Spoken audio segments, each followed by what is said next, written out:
Good afternoon and welcome to MAE 113, Calculus for the Liberal Arts. My name is Richard Kohar and this is Lecture 16. In today's lecture, we're going to cover continuity and the intermediate value theorem. I hope everyone enjoyed their reading week and they're rested. We have now a test, our first test that's coming up on Thursday. And we will not, excellent. It's good to hear that people can hear me well. And what's the next thing? Right, there's no quiz tomorrow to worry about, but it's the midterm that we're going to be focusing on. Tomorrow we're going to try to do some review so that we can kind of go over or have a quick overview of some of the material. We'll talk about some of the test procedure, and we're going to cover, it's going to be invigilated, so it'll be conducted through a Zoom meeting. You will be expected to be on camera. You'll have to write out, and we'll have a procedure. And I'll go into some more of that detail tomorrow. But today we're going to cover continuity and the intermediate value theorem. And again, these questions are available. We've already had those, some of those questions assigned to it's been assigned to the assignment that we had posted on Moodle. As for a question, I said, will we need a printer? You do not need a printer, but if you don't have a printer, you will have to read the questions off of the computer screen, and you will have to write on a piece of blank paper. The papers will have to be scanned, a method of your choosing, either an actual scanner or by a camera phone, and then uploaded to Moodle, and then it will be graded. So hopefully that answers that question. Excellent.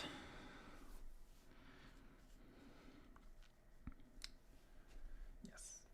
Okay. So we're going to recall a definition from section 1.2. That's in the textbook. And again, the textbook we're following is online, and you can also download it.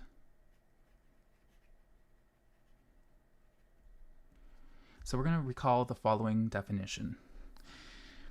We're going to recall what I had introduced to you for the idea of a continuous, of a function at a function which is continuous at a point, right?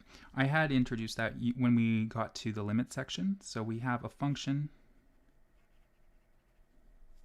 So f of x is continuous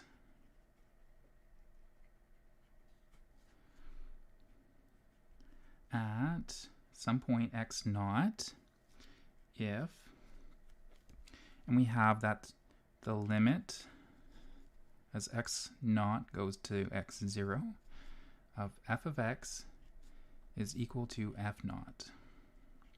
And so again, there's kind of like three implications that come from that. The first one being that f naught has to be defined.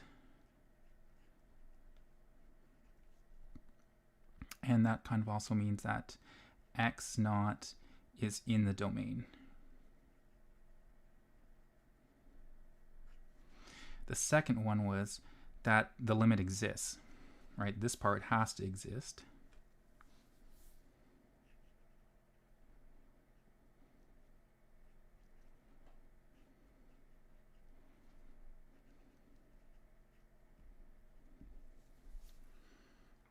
And for that limit to exist, remember, if I had some function, so I have f, y, and x, and I have some function like this, if I pick a point like this right here, that this limit exists if it's the same value coming from the left-hand side as it does from the right-hand side. And the third one is that the limit as x goes to x naught actually has to equal this value. So that's basically me just restating that again. Okay. And as well, we had three types of discontinuities that we had looked at.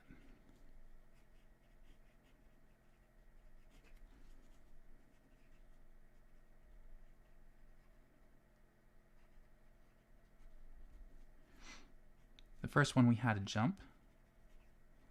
The second, we had a removable.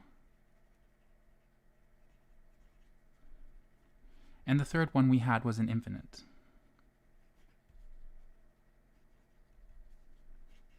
And again, that's from lecture 7. And you can see that in the notes, it's page 4. Now, like I said, when we had introduced this in section 1.2, this was that it's a function is continuous at a point. And we kind of want to look at maybe more than just one point. So let's kind of stretch that out a little bit more. So what we usually think of continuity is a function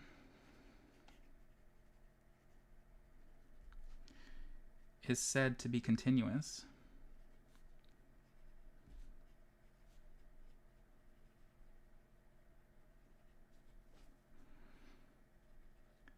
on a given interval.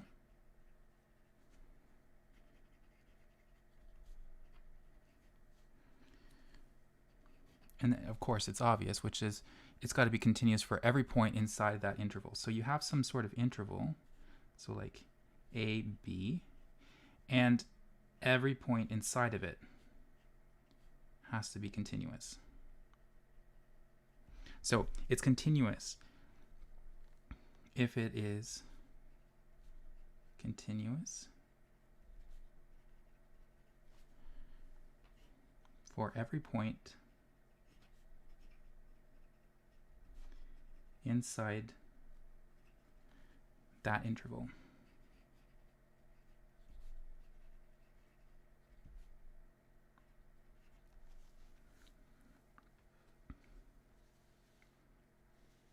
Okay, so we have that. Now, in math, we'll have a little bit of shorthand when we're talking to one another. So, for instance, if somebody says that if f is continuous,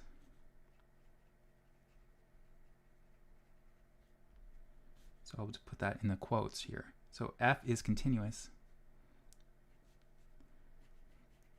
then what that actually means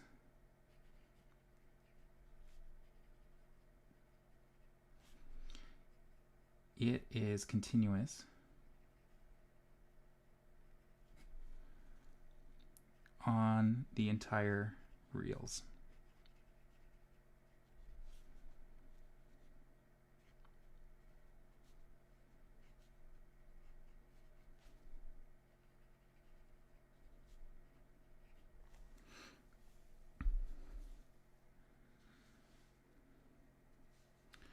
What's the other thing that we kind of say is, so we have kind of f is continuous. That's kind of our shorthand for saying it's continuous on the entire real line. We also have a little shorthand which is saying f is continuous on its domain. So there's a domain associated with the function always. And so if we say that every point in the domain is continuous. And again, I think that I had informally introduced this idea when I was talking about continuity, that basically if you have a continuous function, what that means is, again, you have to remember a function, you have one y value for each x. So basically that means that you can draw the curve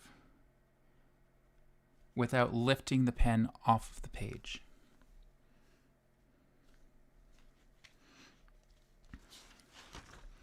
So let me grab another sheet here. We'll do a couple of examples here.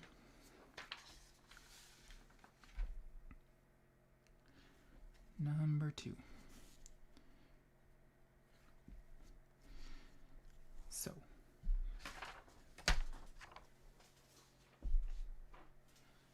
Now again, on the exam or on this calculus exam, you won't have your notes, you won't have a calculator, but you can allow yourself a ruler, and you can have a pencil, an eraser,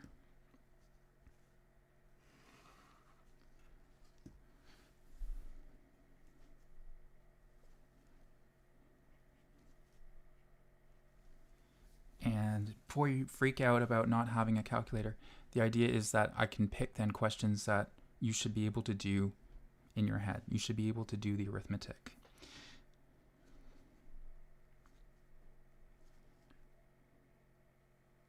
So the more tools that you're allowed, like a textbook or notes, the more difficult the questions have to become.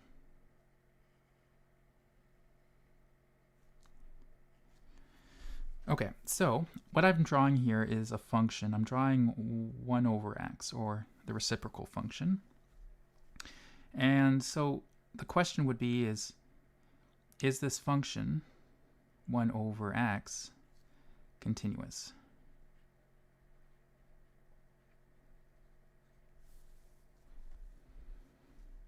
And you can say in the chat, yes, no. Is this continuous?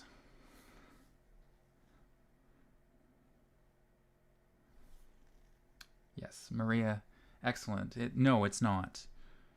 Because at this point, this is implying that it's over the entire, yes, it's over the entire reals. So no.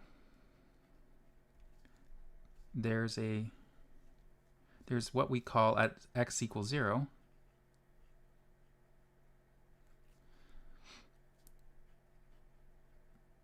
there is an infinite discontinuity.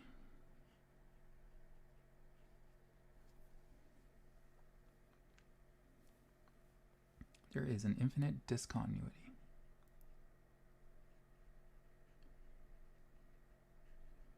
It also, you can say, this is one way of saying it. Another way that you could say it is that, yeah, I think Maple is also getting it right too. If you start to look on the left-hand side, that as x goes to 0 of the function, 1 over x. From the left-hand side, oops, I got to be really careful that I'm going to make sure I'll just kind of that 0 and that negative go together, that it's not a negative 1 over x. So that is equal to, well, it's not defined. So we can also, I'm going to still put a negative infinity though. And we also know that, so again, it's not defined, it's infinity, so it's not a value. And also from the right-hand side, so again, if mathematicians would just stop at that point, because we'd be, yeah, it's not defined, on the limit doesn't exist. But again, from the right-hand side, it's positive infinity, so the limit doesn't exist.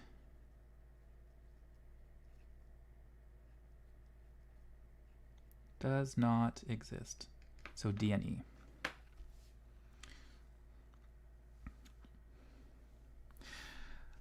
Let's see. So I asked, is it continuous? And that, had the implication over the reals. This is where it could be tricky, which is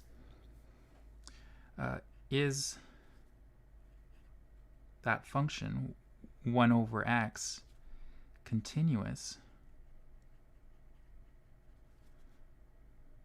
on its domain?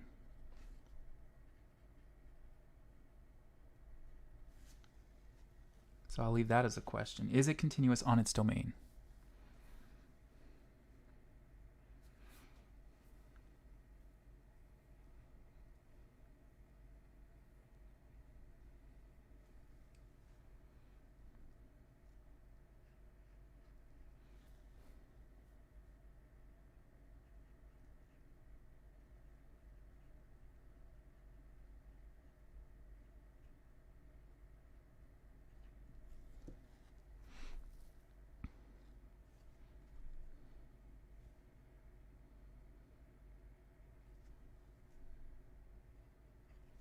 I'm just asking the chat. So is this 1 over x continuous on its domain?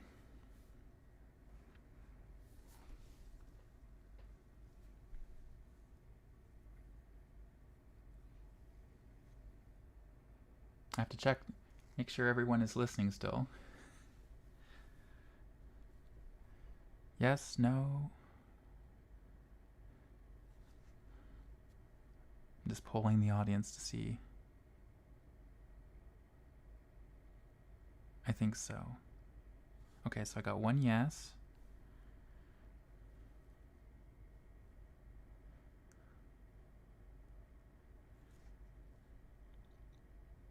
Now the idea here is there's continuous, and we also have on its domain. And so when you see that, you should ask, what is the domain?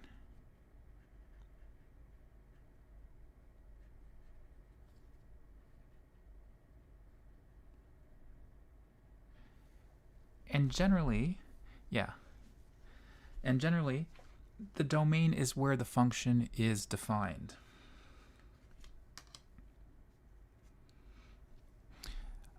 You know, I suppose you could, but that's for our class. We generally define the domain for where the function is defined. So that means it's not defined when the denominator is equal to 0. X cannot equal 0 since 1 over x is not defined. So, and that's the only value that it makes it undefined. So therefore, the domain is, so it goes from minus infinity to 0, round bracket, union 0, comma, to positive infinity. So if we're looking at just this, what was kind of cool about this is that if we just restrict the interval to this domain, then the discontinuity that we had, the infinite,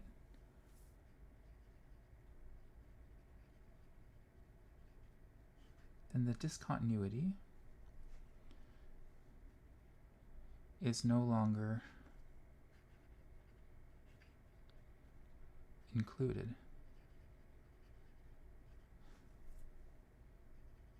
in the interval of interest.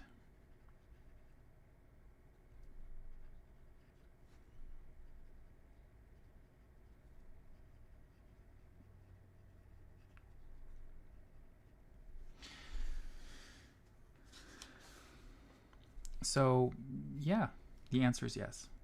So again, this leads to the answer, yes. It's continuous on the domain.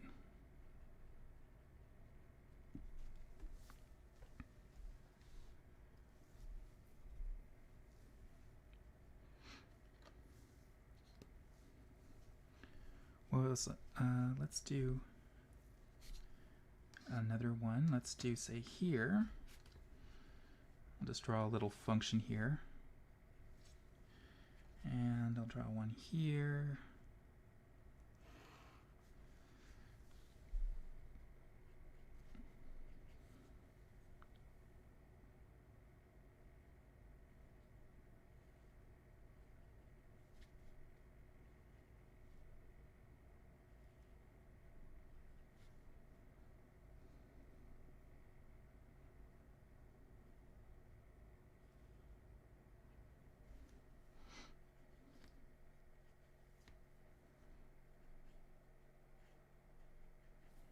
So there's y equals x. I'll just kind of draw a little line to separate the end of that example. So then the question is f of x continuous?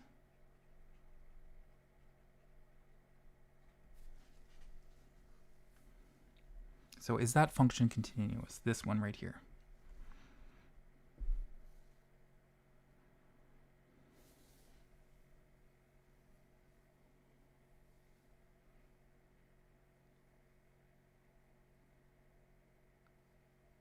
No. Yes, that's right.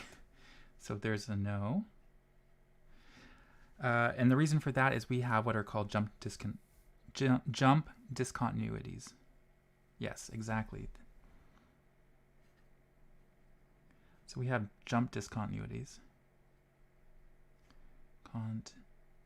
Continuities. And we have them at x equals -2, 0, and 2. Again, you can see that as we're, for example, oh, maybe I said at -2, so maybe I'll have to extend this graph just a little bit more, just so that I can see the jump. But basically, let's pick this point x equals 0. Again, the limit as we're approaching from the left-hand side is approaching some value, which is not, it's not the same as the value approaching from the right-hand side. So,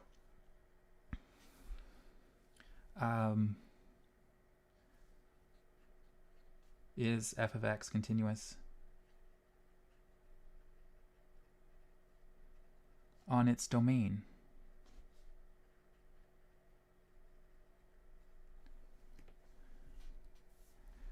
And the answer would still be no. Again, we haven't restricted anything that caused it to be to eliminate that discontinuity. So in the domain, yes, it's still defined. It's going up, but it's the value of the function is actually defined at x equals 0.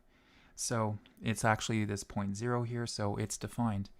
So the function is defined for each and every point on this function, but there are discontinuities. Let's see. Let's try another one.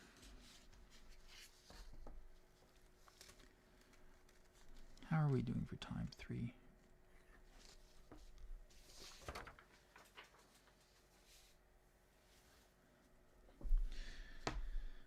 Let me try another one. So if anyone is on that does music or something like that, they'll probably have seen kind of a waveform like this.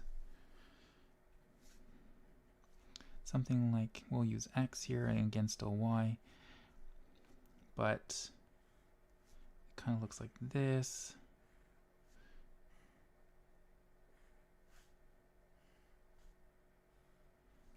And depending on who you talk to, I mean, that they would call that waveform a sawtooth, but sawtooth is the one I'm usually used to hearing. So, and it's a really not a nice sound. So you can actually have different kinds of sounds. You can have a sine wave. You can have a sawtooth. You can have another one is, again,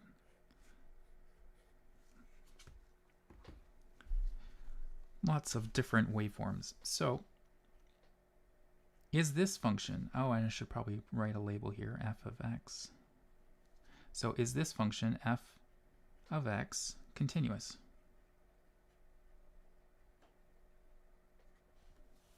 Is this function continuous?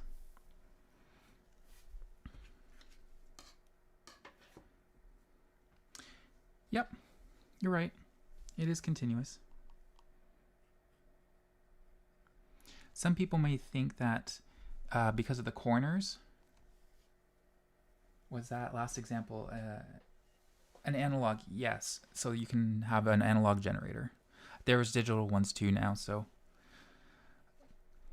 But yeah, this is still continuous. I just wanted to make sure that people, you know, it's not differentiable at these points right here. I can't draw a tangent because, again, that tangent, you know, I tried to draw a tangent. I can't, it's kind of teeters. I could put it anywhere. But the limit still exists. As it's approaching from the left-hand side, it's still going to the same value as the limit coming from the right-hand side. Same thing with this point and this point and this point. So the limits are defined. The limits, the value of that limit is equal to the value of the function at that point. So it's good. So it's definitely continuous at that point. What's the next one that we could look at? Oh, yeah.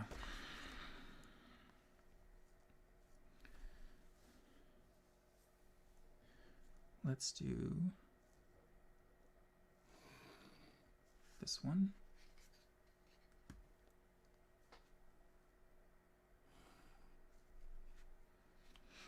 I think it's kind of cool that you see some of these waveforms in music. So while you might not be working in electrical engineering or something like that, you might still come across it.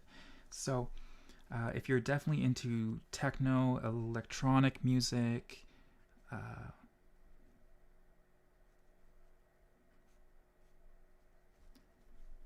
it's kind of cool to see where some of that comes from.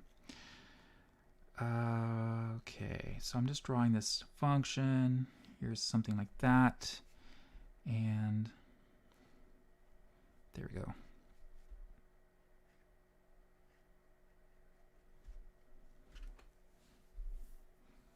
So then again, the usual questions like, is this function continuous?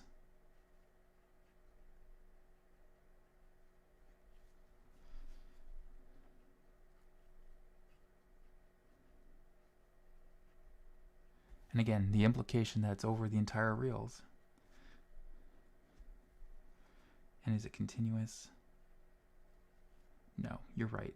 It's not continuous. Again, we'll get to the definition. We'll go back to it. But the idea that there's three things that we have to make sure. Again, it is defined. The function's defined at this value that we're looking at, 1. The limit does exist. The value of the function is 2, but again, the limit as it's approaching from the left-hand side and the right-hand side is converging to 1. So that exists, but that limit, this limit as it's going from the left and the right, that's converging to 1, it's not equaling the actual value of the function. So just make sure you notice that there's a difference between the limit, so it's the behavior around it, compared to the actual value of it. So the value of the function has to match the behavior or the limit.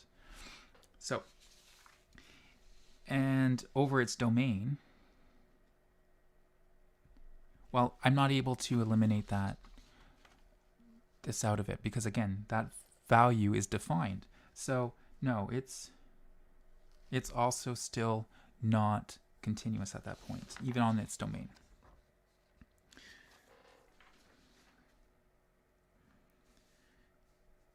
So let me just write that out a little bit. So that was the issue is at x equals. This is an issue. At x equals 1. And I was saying that the limit. So again, when you're writing a test, you have these thoughts, and now you have to convince me that you have a logical argument for it. You basically are saying no, and the reason for that is because it doesn't follow the definition. And the definition says that the limit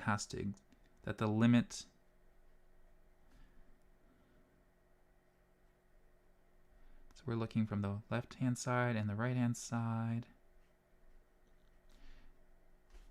They equal 1, which is also the limit. So that means that it's the actual value of the limit.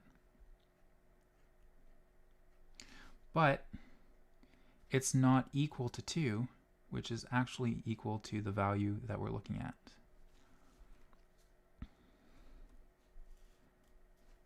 So therefore, by definition of continuity, it fails.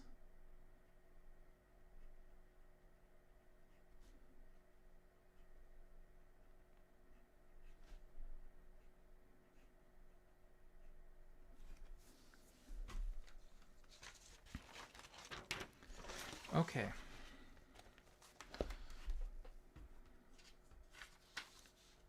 So let me just state two things. So here's two major points.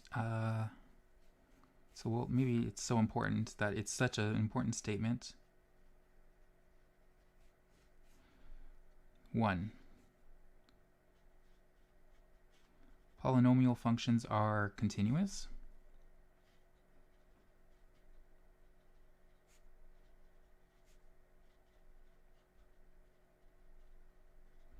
So that includes your linear functions, your quadratics, your cubics, etc., etc., etc.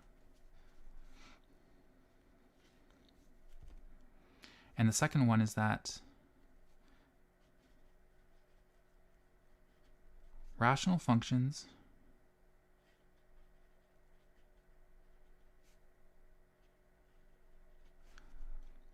are continuous. Now, we have to be very careful. They're continuous on their domain. Okay, so you're going, what's a rational function? I don't remember. So here's an example of a rational function.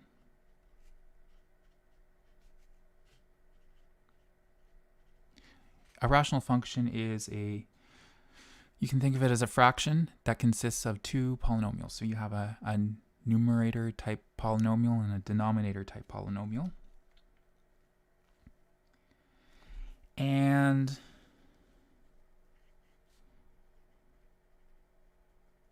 again, the domain for this is defined for where these values make sense. And we can't have the denominator equal 0, which means that 3x squared cannot equal 0. And so if I divide the 3 on both sides, I'm just left with x squared can't equal 0.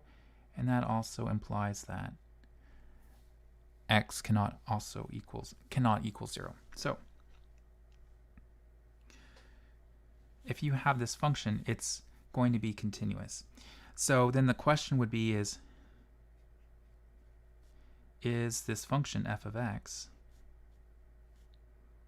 continuous at the point x equals 4? So that's the question. Is that function continuous at x equals 4?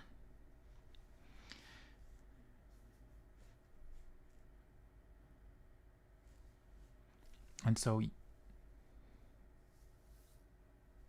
okay, I'll see if anyone says what they think in the chat.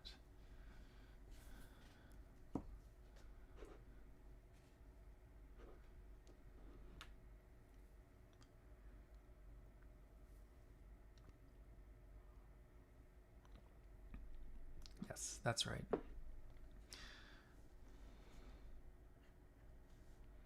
That's right.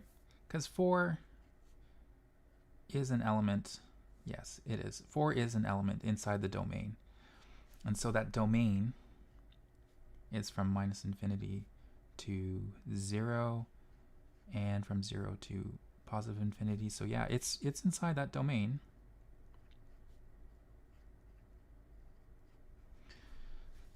That's the domain.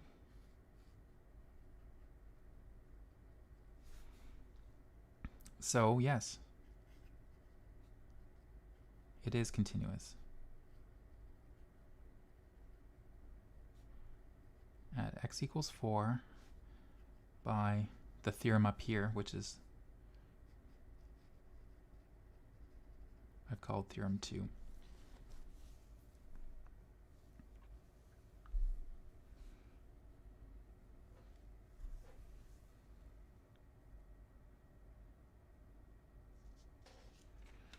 Okay.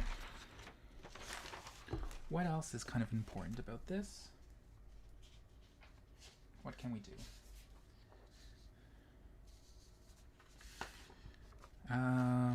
Let's do a little bit of a...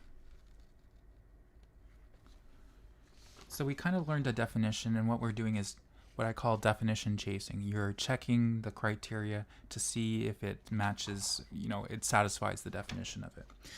So we can check stuff like that. You might run into something later on where we need to check if we can see some other, so I told you that polynomials are continuous. I told you rational functions are continuous on their domain. So what about if I started to do a little bit of algebra with functions?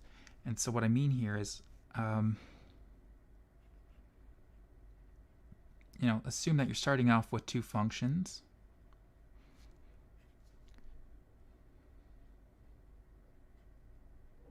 So we're going to assume that they're continuous. And what we're going to ask is we're going to prove that f and g are continuous.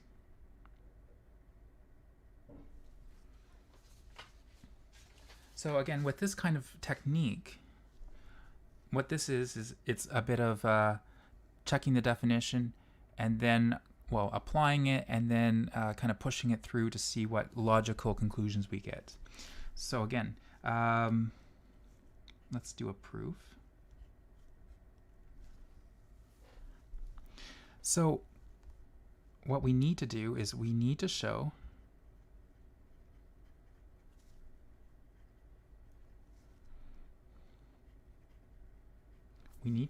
that,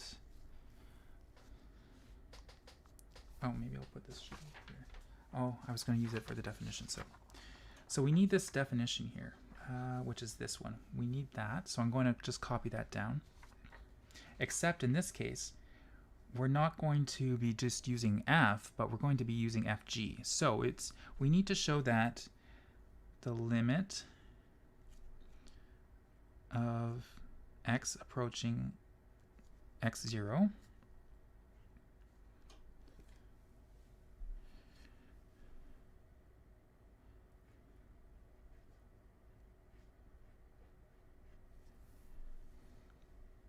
So I'm just copying this down, except now I'm using fg. And so I want to have it that fg equals x naught.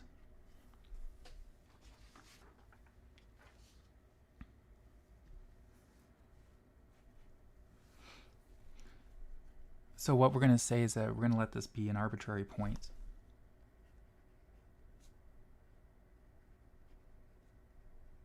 So we don't have to kind of worry about being continuous at a point, so because we're using this definition. So this is the definition, so this is by definition.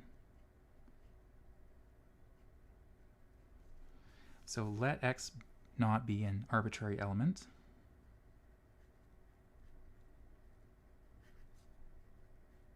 Or an arbitrary point.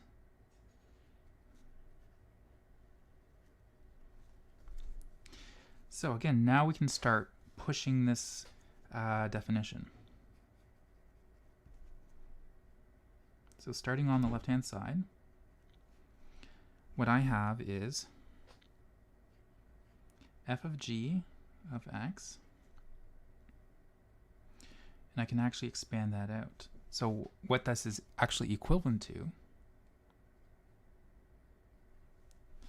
that's equivalent to f of x times g of x.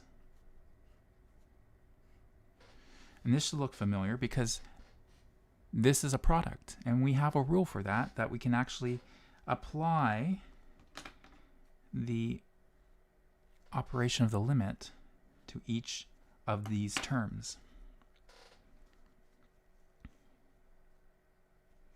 So now I can do that. So I have the limit. Oops. What a mess. Oh. Thank you for the correction tape. However, it doesn't like liquid or ink, so I have to use a ballpoint there. Okay, so I have f at naught, or f at x, times the limit x naught of g of x. So this is by the product rule, or the product limit rule.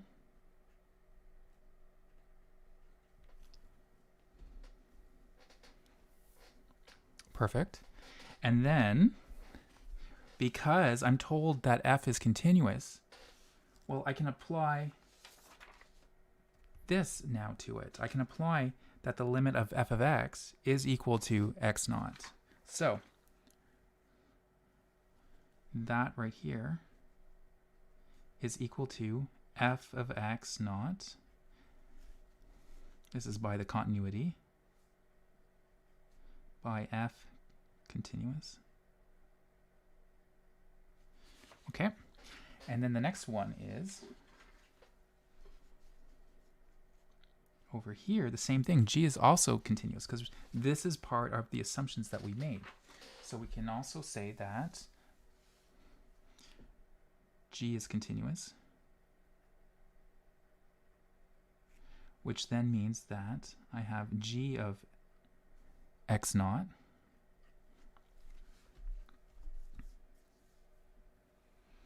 and now I can actually rewrite this because this is f and g. I should be able to kind of rewrite it as like this, as a multiplication of two functions. So I have f times g equals x naught. And again, that's equal to f of x naught times g of x naught. So now we're done.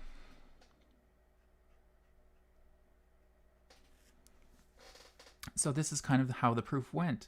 We had our two assumptions, which was f and g are continuous. We had to show that f times g is continuous.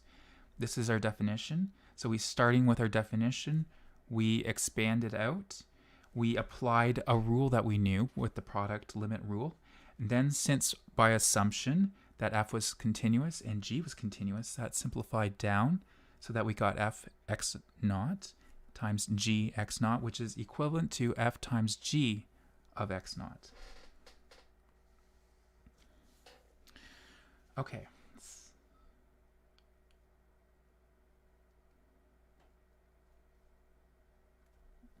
Okay, so the next thing,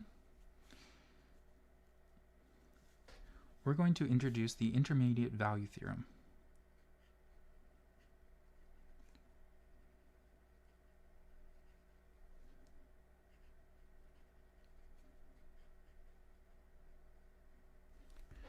What the heck does that mean? Okay, and this is what we call an existence theorem. So what it's saying is that you're going to let f be a continuous function.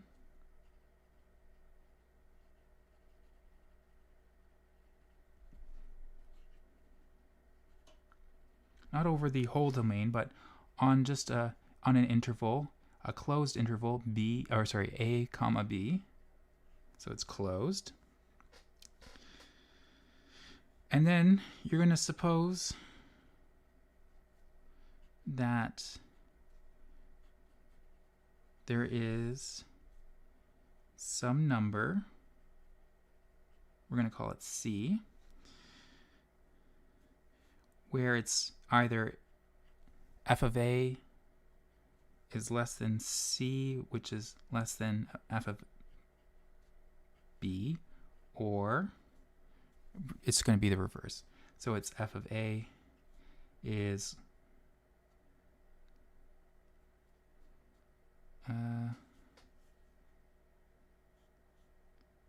I'm just going to reverse it. There we go. So what this theorem then says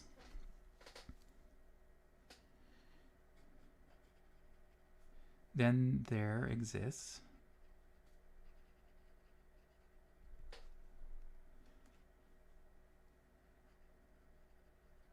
some point x naught in that interval such that f of x naught is equal to c.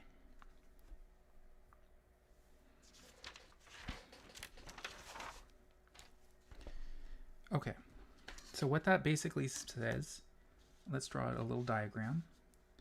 So what this is saying is that I have, I'll draw a function here. I have this and this. So let's call this y. Here's x. And start here. We'll have this one here. So we'll have f of b, f of a. So I'll have some function, like that. And so this is, here is b, here is a. So this is the interval that I'm working on. And what they're saying is that there's some value, which here I have a c, which is kind of sandwiched between, the y value of a and the y value of b. So there's some value c, and we'll say c right here. And all the way here. And this projects back down here. So there. What this essentially says is that if you have a spot here, if you have a function and it's kind of across an interval and you have some sort of separation here, if you have a value between kind of in this box that we're looking at,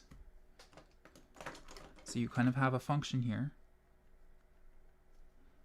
that we're looking at.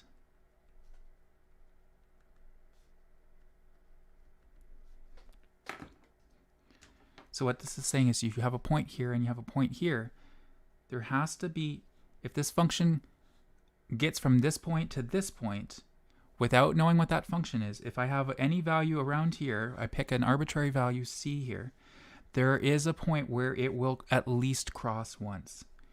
Okay? So, I will quickly demonstrate this. How am I going to demonstrate this? Well, I will flip the page over. What I am going to do is I am going to have two rulers. So this can be like my domain. So actually here, what I can do here is I have, you can think of this as, here is my A. So I'll call that A.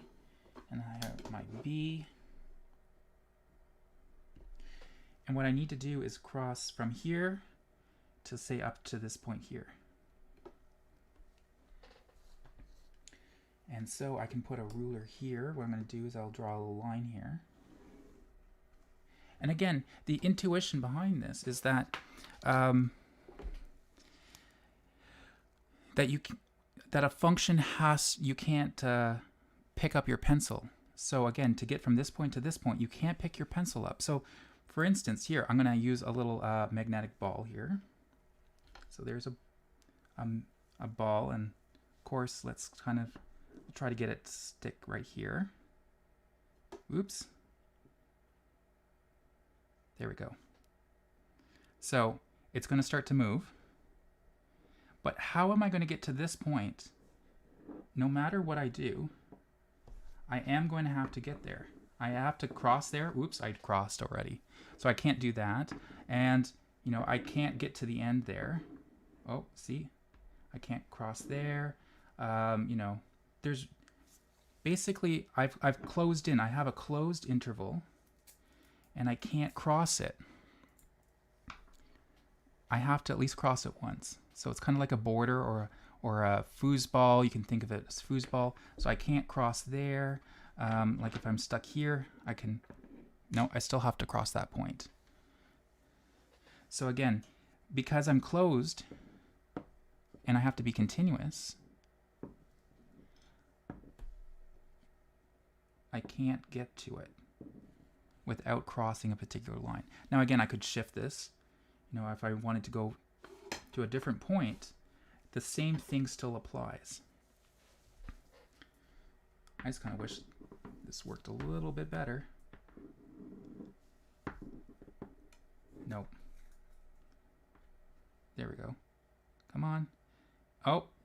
still crossed. So again, that's what I call, it's called like the intermediate value theorem. I think I taught this last year as like the border crossing. So like if you've got your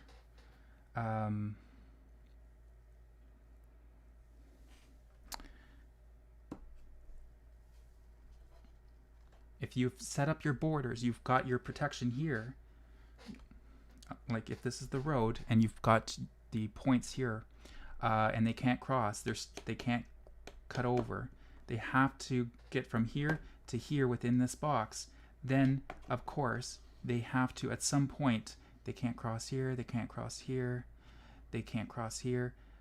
And, you know, they can't just all of a sudden get to the end here and then jump up, because that violates the continuity. So again, there's those assumptions that we built into it. And that is the intermediate value theorem. We have run out of time, so hopefully that made sense. We'll do some more examples of that probably in next class. But if you have any questions about that, feel free to send me an email. You know my email address. And if there's any questions about the test, feel free to send me emails about that as well. And I wish you a pleasant remainder of your evening.